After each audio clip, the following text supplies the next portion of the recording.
ஸ்ரீமதி ராமானுஜாய நமக. வசுதேவசுதம் தேவம் கம்சச்சாணூரமர்தனம் தேவகீ பரமானந்தம் கிருஷ்ணம் வந்தே ஜகத்குரும். யம் பிரம்மா வருணேந்திரருத்ரமருதः ஸ்துன்வந்தி திவ்யைஸ்தவைः வேதைः சாங்கபதக்ரமோபனிஷதைः காயந்தி யம் சாமகாः ध्यानावस्थिततद्गतेन मनसा पश्यन्ति यं योगिनः यस्यान्तं न विदुःसुरासुरगणाः देवाय तस्मै नमः. கர்மயோகத்தை பற்றி சொல்லிட்டு வர பகவான் முதல்லையே நமக்கு வரக்கூடிய சந்தேகங்களை தீர்த்து வைக்கிறார். ஏன்னா எந்த ஒரு விஷயம் ஆரம்பிக்கிறதுக்கு முன்னாடியும் நமக்கு பல சந்தேகங்கள் கேள்வி வரும்போது அதெல்லாம் கிளியர் பண்ணாதான் நம்மளும் ஒரு மன நிம்மதியோட தெளிவான ஒரு புத்தியோடு நம்ம அதை செய்ய முடியும். அதனால் ஃபஸ்ட்டு எல்லா டவுட்ஸையும் கிளியர் பண்ணிடுறார். கர்மயோகத்தை செய்யணும்னு சொல்கிறார். என்ன புத்தியோடு செய்யணும்னு நான் உனக்கு சொல்கிறேன்னு சொல்லி 40வது ஸ்லோகத்தில் கவலைப்படாத அர்ஜுனா, சாஸ்திரத்தில் சொல்லியிருக்கேன்றதுக்காக பயப்படாத, கர்மத்தை தொடங்கி பாதியில் விட்டால் அது உனக்கே ஆபத்தாக முடியும்னு. அது நீ ஏதோ சின்ன சின்ன விஷயங்களுக்காக தாழ்ந்த பலன்களுக்காக செய்யும்போது தான் அது மாதிரி ஆகும்.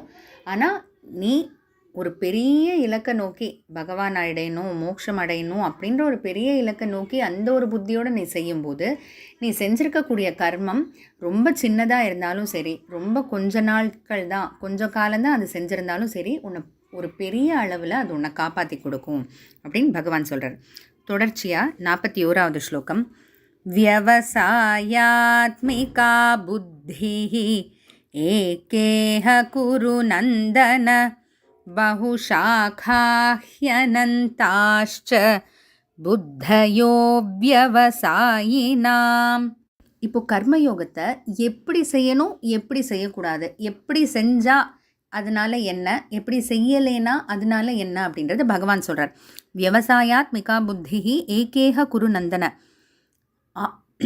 ஆத்மாவை பற்றி உண்மையாக முழுசாக புரிஞ்சுக்கிட்டு அதை பற்றி தெரிஞ்சுக்கிட்டு, இந்த ஆத்மா என்னுடையது இல்லை, இது பகவானோடது, இந்த ஆத்மா ஞானமே உருவமானது, இந்த மாதிரி கஷ்டப்பட வேண்டியது இல்லை, ஆத்மா எப்போது சந்தோஷத்தை மட்டுமே அனுபவிக்க வேண்டியது ஆத்மா அப்படின்ற அந்த அறிவோட நம்மளோட கர்மயோகத்தை செய்ய ஆரம்பித்தோம் அப்படின்னா இந்த அறிவு உருப்படிப்பட்டதாக இருக்கும். தட் இஸ் ஃபோக்கஸ்டு, ஒரு ஃபோக்கஸ்ட் அப்ரோச்சோடு நம்ம போகிறோம்.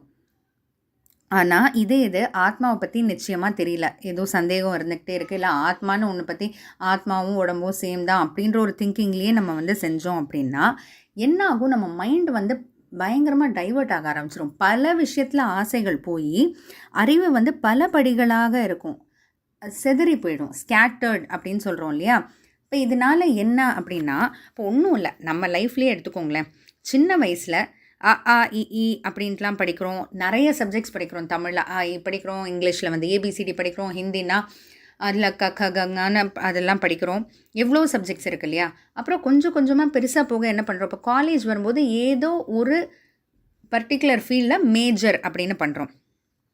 அதுக்கும் மேலே இப்போது போஸ்ட் கிராஜுவேட் பண்ணால் இன்னும் ஃபர்தராக ஒரு ஸ்பெஷலைசேஷன் பண்ணுறோம். பிஹெச்டி கேட்க வேண்டியது ஒரு பர்டிகுலர் டாபிக் எடுத்து ஃபோக்கஸ் பண்ணுறோம். அப்போ என்ன ஆகுது, சின்ன வயசில் இருக்கும்போது பயங்கர வேரிடாக இருக்குது, வைடாக நம்ம அப்ரோச் பண்ணுறோம். அப்புறம் பெருசாக ஆக ஆக அப்படியே அது குறுகி குறுகி குறுகி ஃபோக்கஸ்டான ஒரு அப்ரோச்சுக்கு வரோம் இல்லையா. அதே போல் தான் இப்போ உடம்பு அப்படின்றத நம்ம சின்ன வயசில் உடம்பு மேலே ஃபோக்கஸ் பண்ணுறோம், பரவாயில்ல. ஆனால் கொஞ்சம் பெருசாக ஆக ஆக நம்ம அப்படியே ஆத்மான்றதை பற்றி புரிஞ்சுக்கணும். இல்லை அப்படின்னா என்ன ஆகும்னா, உடம்பை பற்றியே நினச்சோன்னா உடம்புக்கு பல தேவைகள் இருக்கும். இந்த ஒரு ஆசை வரும், அந்த ஒரு ஆசை வரும், தேவைகளுக்கு ஏற்ப நமக்கு ஆசைகளும் நிறைய மாறிக்கிட்டே வரும், இல்லை நிறைய ஆட் ஆகிக்கிட்டே போகும். அப்போது நம்மளோட சிந்தனைகள் எல்லாமே செதறி போயிடும். நம்மளோட கோல் ஒரு இலக்குன்னு வச்சுக்கோங்களேன், ஃபோக்கஸ்டான ஒரு அப்ரோச் இருந்தால் தான் நம்மளாலையும் ஈஸியாக ரீச் பண்ண முடியும்.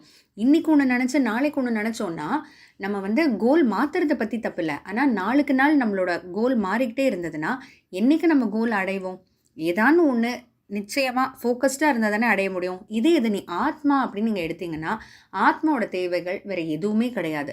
இந்த மீண்டும் மீண்டும் பிறக்கிறதுலேருந்து விடுபடணும் அப்படின்றது மட்டும்தான் ஆத்மா. ஆத்மா பகவானுடையதுன்றதுனால பகவான்கிட்டயே திரும்ப போய் சேரணுன்றது தான் ஒரே இலக்காக இருக்கும். அப்போ முடிஞ்சு போச்சு இல்லையா? ஃபோக்கஸ்ட் அப்ரோச் அதுதான் ஏகேக குரு நந்தன. இது நம்ம ஆத்மாவை பற்றி புரிஞ்சுக்காம ஆத்மாவும் உடலும் ஒன்று தான் அப்படின்னு நினச்சோன்னா பகுஷாக்கா ஹியனந்தாஷ்ட. ஏன்னா நம்மளோட உடம்புகளுக்கு பல தேவைகள், பல ஆசைகள் இருக்குது. அதில் எதில் ஃபோக்கஸ் பண்ணுறதுனே தெரியாமல் நம்ம கடைசியில் நம்மளோட அப்ரோச்சே சிதறி போயிடும், ஸ்கேட்டர்ட் ஆகிடும். அதனால் நம்மளோட எந்த ஒரு கோலையுமே நம்ம நிச்சயமாக ஒரு நல்ல விதமாக நம்ம அடையவே முடியாமல் போயிடும். அப்படின்றதுனால ஸ்லோவாக கட் டவுன் பண்ண, நம்ம ஆத்மா வேற உடல் வேற, ஆத்மாவோட தேவைகள் மேலே ஃபோக்கஸ் பண்ணால் மட்டுமே நமக்கு அப்படியே ஸ்லோவாக எல்லாம் கட் டவுன் ஆகிடும். ஏன்னா ஆத்மாவுக்கு பெருசாக தேவைகளே கிடையாது. பகவான் அடையிறது மட்டும்தான் ஒரே இலக்கு ஆத்மாவுக்கு. அதனால் ஆத்மாவை பற்றி புரிஞ்சுக்கிட்டு நீ கர்மயோகத்தை செய்ய ஆரம்பி அப்படின்ட்டு பகவான் சொல்கிறார். தொடர்ந்து பார்ப்போம். ஜெய் ஸ்ரீ கிருஷ்ணா.